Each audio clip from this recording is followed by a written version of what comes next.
Imagine an ancient world full of myths and mysteries where humanity was just beginning to take its first steps towards civilization.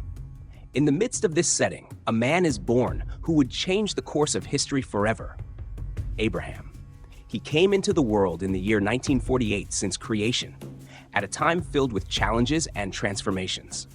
His father, Terach, was a man involved with idolatry, the owner of a shop selling statues that represented the many gods worshipped in those days. His mother, Amtale, daughter of Karmavot, is a figure seldom mentioned but important in his family context. Abraham grew up alongside his two brothers, Nashor and Haran, in a society recovering from the tragic events of the Tower of Babel, where humanity attempted to challenge the heavens and ended up being scattered across the earth. From the beginning, Abraham stood out. Even though he was born into an environment steeped in idolatry and superstitions, he was not destined to follow the same path. Abraham was about to embark on a journey of discoveries, transformations, and faith, which would begin with a simple yet powerful observation. The world around him revealed something far greater than the lifeless idols his father worshipped. But before we reach his great revelations, we need to understand where he came from, the society he was part of, and the choices that would lead him to challenge everything he knew. Abraham would not be just another name in history. He would be the patriarch of entire nations and the central figure of a spiritual revolution that echoes to this day. And it is in this setting that his extraordinary journey begins. Abraham, still young, lived surrounded by stone and wooden statues, symbols of the countless gods worshipped by his people. The scent of incense burned for these lifeless figures filled the air, and his family's prayers were directed towards these inanimate objects. His father, Terach, not only believed in these gods, but was a merchant of statues, supporting his family through the sale of these idols. However, something in Abraham's heart did not align with this practice. He observed the world around him with curious eyes and a mind that questioned everything. While everyone around him knelt before gods of stone, he turned his gaze to the sky, to the stars, the sun, and the abundant nature. Something within him whispered that there was more than these silent and motionless statues. He began to perceive a truth that no one around him seemed to see. All these things, the vastness of the sky, the cycle of the seasons, the rising and setting of the sun, pointed to something far greater. Abraham didn't learn this idea from men, nor from books, but by observing the universe with an open and questioning mind. Every sunset, every gentle breeze that swayed the leaves of the trees, all seemed to point to the existence of a single creator, an invisible force that gave life to everything. He asked himself, how could those be divine if they had no power, if they could not move, speak, or create? This discovery, this deep conviction that there was only one God, was a shock to Abraham. He stood before a revolutionary truth, something that would isolate him from his family, from his society. But instead of hiding, he chose to embrace this truth without fear of the consequences. He knew he couldn't remain silent. Abraham had discovered monotheism in a world where no one yet dared to even imagine such an idea. He was about to embark on a path of faith, a solitary and dangerous path, but one that would forever change the destiny of humanity. This revelation was only the beginning of his incredible journey. Now imagine Abraham, with the truth of one God burning in his heart, living in a home where this idea was not only misunderstood, but entirely contrary to his father's beliefs. Terach, his father, not only worshipped pagan gods, but also relied financially on the sale of statues. For Terach, the idols were his life, both spiritually and materially. But for Abraham, they were just empty objects without power or meaning. One day, Terach left his statue shop in Abraham's care, unaware of what was about to happen. Abraham, convinced of his faith in the one God, looked around the shop, contemplating those lifeless, soulless figures. To him, it was impossible that such objects, crafted by human hands, could be gods. And then, in a bold act, Abraham made a radical decision. He took a staff and one by one smashed all the statues in the shop. But he didn't stop there. After destroying the idols, Abraham took the staff and placed it in the hands of the largest statue, as if it had been responsible for the destruction. When his father Terach returned, he was horrified by what he saw. His shop, his livelihood, completely destroyed. "What happened here?" he asked Abraham in disbelief. Abraham, without hesitation, calmly replied, "Father, it wasn't me. It was this large statue that did it all." Terach, perplexed, exclaimed, "What are you saying? These statues can't do anything. They're just objects." And it was at that moment that Abraham delivered the truth that would forever change his relationship with his father. "Then, Father, if they can't do anything, why do you continue to worship them?" These words struck Terach like a devastating blow. Deep down, he knew his son was right, but his entire life had been dedicated to those statues, to that tradition. What could he do? Unable to argue, Terach, with a heavy heart, made a decision that would define Abraham's fate. Filled with fury and despair, Terach decided to take Abraham to the king of the time, Nimrod, a powerful ruler known for his fervent idolatry and for being the king behind the construction of the Tower of Babel. Nimrod was a man who did not tolerate those who questioned the gods. And so, Abraham was brought before the king, not only to answer for his actions, but also to face a test of faith that would define the course of his life.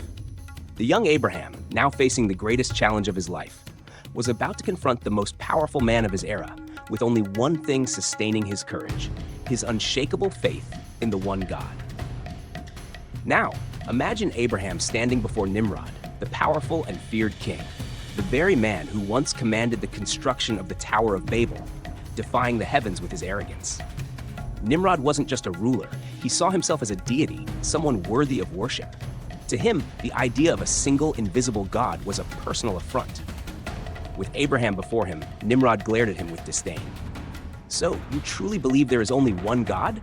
the king asked, his voice echoing with power and authority. Abraham, unwavering, looked directly into Nimrod's eyes and calmly replied, "Yes, there is only one God, the creator of all that exists." This response made Nimrod's blood boil. Who was this young man to challenge centuries of traditions and beliefs? Who was he to question the power and divinity of kings and the gods worshipped by the entire world? Nimrod could not let this go unpunished. With a grim expression, the king made a brutal decision. "If your God is so powerful, let's see if he can save you from certain death." Nimrod ordered that Abraham be thrown into a massive furnace, an intense fire used for fatal punishments. The heat emanating from its flames could be felt from afar, and the sight of the furious fire made everyone fear for Abraham's life. All present knew that no one could survive such flames. However, Abraham did not waver. He knew that his life was in the hands of the Creator, not in those of Nimrod or his flames. With steady steps, Abraham was led to the furnace, fully aware that his faith was about to be tested. Meanwhile, something curious was happening nearby. Charan, Abraham's brother, was watching everything closely. Unlike Abraham, Charan's faith was not fully formed. He was indecisive, torn between Abraham's monotheism and Nimrod's paganism. When Nimrod looked at Charan, he asked, "And you? Whom do you believe in? Are you on your brother's side or mine?" Charan hesitated. He answered cleverly, "It depends. If my brother survives, I will be on his side. If not, I will be on yours, O king." Charan was not fully committed. His faith was like a revolving door, ready to change direction with the slightest breeze. And then Abraham was thrown into the furnace. To everyone's astonishment, something miraculous happened. The flames, which would have consumed any human being in seconds, did not touch Abraham. He was inside the fire, but the flames seemed to have no power over him. A clear miracle was unfolding before everyone's eyes. Abraham emerged from the furnace unharmed. His unshakable faith had protected him. But for Charan, who had wavered in his belief, the outcome was different. Inspired by the miracle he had just witnessed, he declared, "Now I believe in the God of Abraham," and volunteered to enter the furnace, attempting to prove his faith. However, his faith was not as complete as Abraham's, and when he entered the fire, the flames consumed him. Charan died there, for unlike his brother, his faith was conditional, based on outcomes rather than deep conviction. Abraham, on the other hand, had passed a monumental test. He not only survived, but his faith was strengthened. Charan, his brother, had perished, but the flame of Abraham's belief burned brighter than ever. Nimrod, astonished by what he had witnessed, could not deny the power of Abraham's God, yet his arrogance still prevented him from fully surrendering. Abraham had won, but his journey of faith was only beginning. After the great miracle in the furnace, Abraham, now strengthened by his unshakable faith in the one God, received a new calling. something far greater than he could ever have imagined. The Creator, the same one who had protected him from the flames, now summoned him for a divine mission: to leave his homeland, to leave everything he knew behind, and journey toward an unknown land.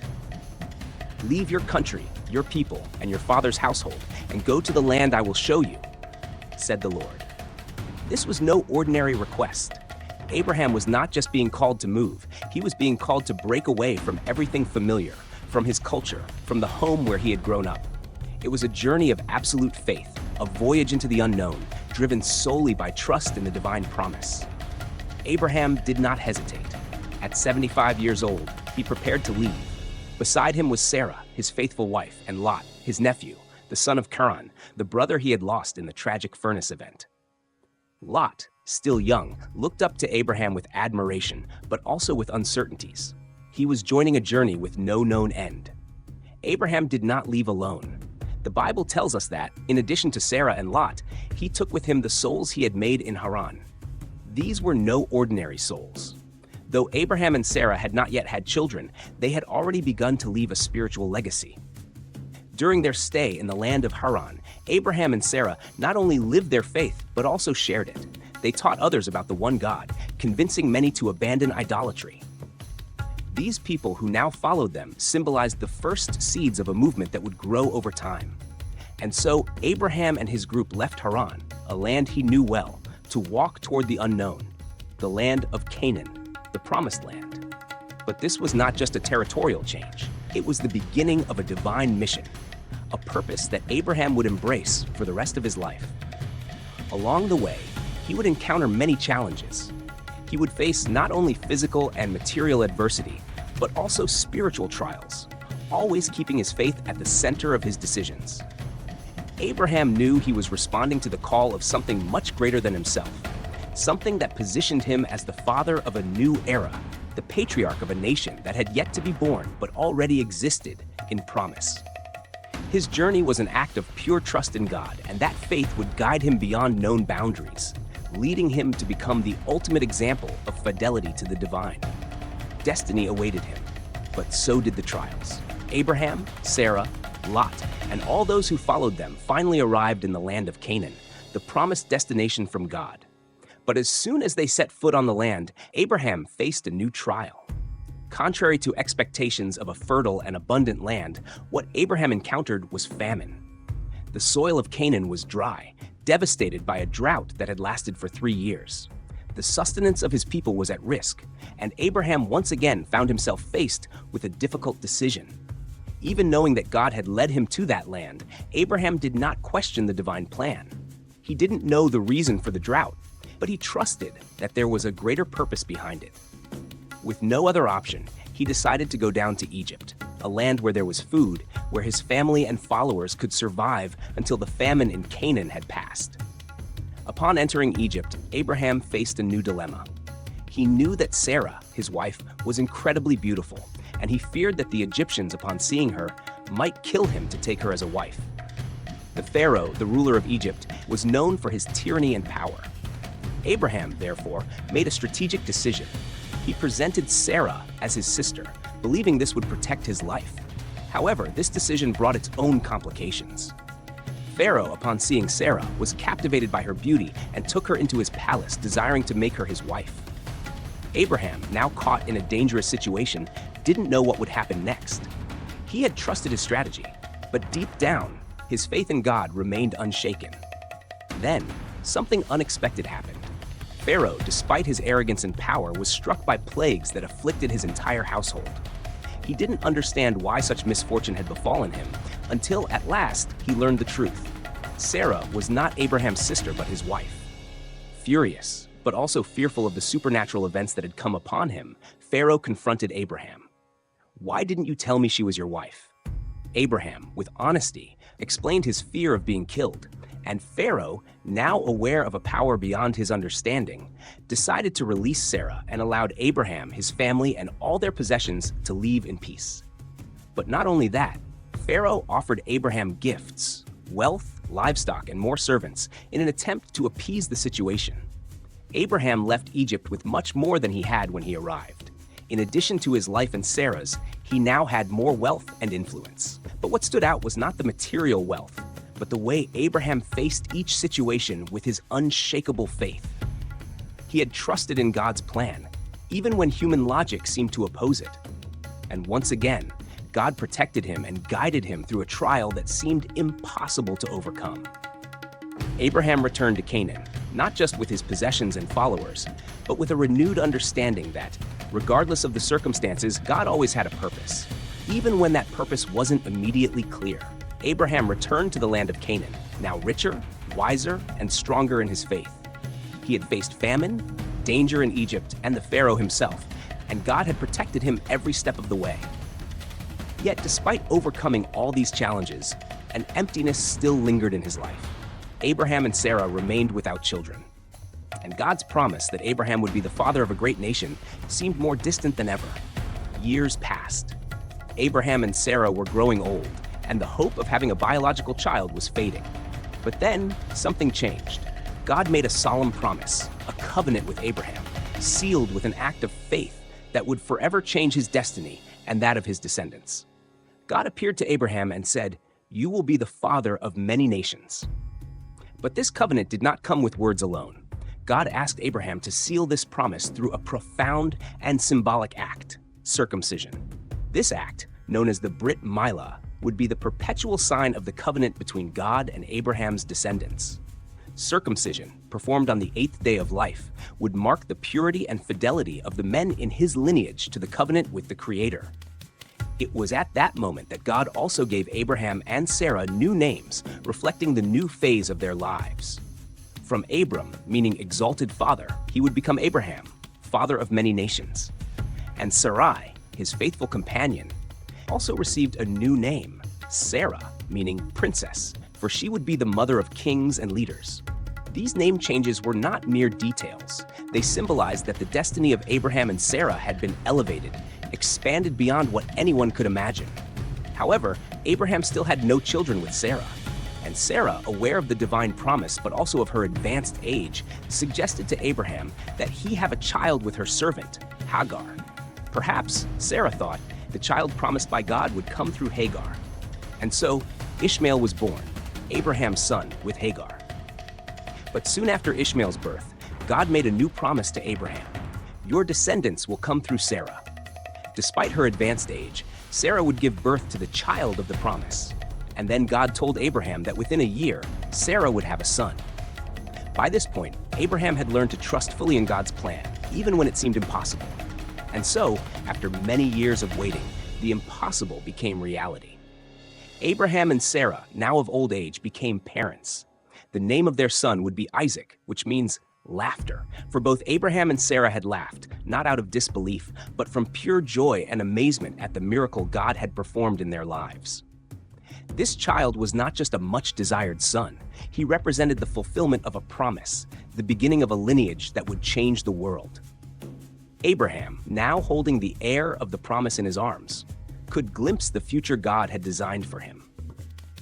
But the path of faith is full of trials, and even with the joy of Isaac in his life, Abraham would still face the greatest test of his journey. However, at that moment, with Sarah and Isaac by his side, Abraham understood something fundamental.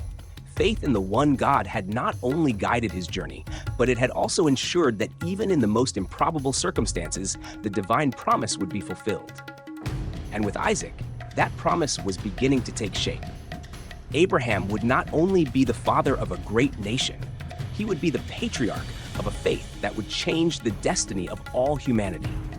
The joy of Abraham and Sarah with the birth of Isaac seemed to be the pinnacle of their journey of faith. The promised son was finally in their arms, and God's promise that Abraham would be the father of many nations was being fulfilled.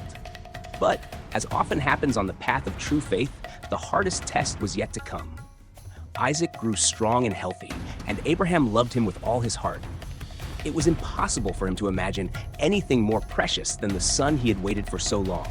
But then, on an unexpected day, God called Abraham once again. This time, the request was incomprehensible, almost impossible to accept. God said, "Abraham, take your son, your only son, whom you love, Isaac, and go to the region of Moriah. Sacrifice him there as a burnt offering on a mountain I will show you." These words must have felt like a devastating blow. The same God who had promised Abraham a great lineage through Isaac was now asking him to offer his son as a sacrifice. What would Abraham do? How could he comprehend such a painful and seemingly contradictory request? Yet, Abraham did not question. He had learned throughout his life that divine wisdom was infinitely greater than his own understanding. Even if he couldn't grasp it, he trusted that the Creator had a plan. With a heavy heart, Abraham rose early the next day, took his son Isaac, and, along with 2 servants, set out for Mount Moriah. During the journey, Isaac, who was no longer a child, began to notice something strange. He looked around and asked, "Father, we have the wood and the fire, but where is the lamb for the sacrifice?" Abraham, with deep calm and indescribable trust, replied, "God himself will provide the lamb, my son." When they reached the top of the mountain, Abraham built the altar, arranged the wood, and then, with steady hands, bound Isaac.